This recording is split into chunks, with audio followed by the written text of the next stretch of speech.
ঠাকুর বলছেন, অবধূত মৌমাছিকে গুরু বলে মেনেছিলেন।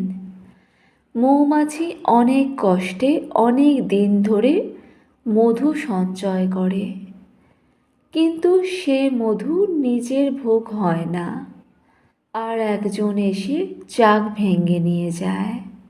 মৌমাছির কাছে অবধূত এই শিখলেন যে সঞ্চয় করতে নাই।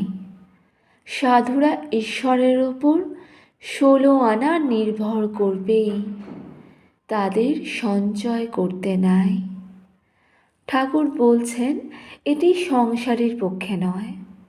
সংসারীর পক্ষে সংসার প্রতিপালন করতে হয়, তাই সঞ্চয়ের দরকার। পাখি সাধু সঞ্চয় করে না, কিন্তু পাখির ছানা হলে সঞ্চয় করে। ছানার জন্য মুখে করে খাবার আনে। ঠাকুর বলছেন, সাধুর সঙ্গে যদি পুঁটলি পাঁটলা থাকে, 15টা গাঁটওয়ালা যদি কাপড় পুঁচকি থাকে, তাহলে তাদের বিশ্বাস করো না। ঠাকুর বলছেন, আমি বটতলায় ওরকম সাধু দেখেছিলাম।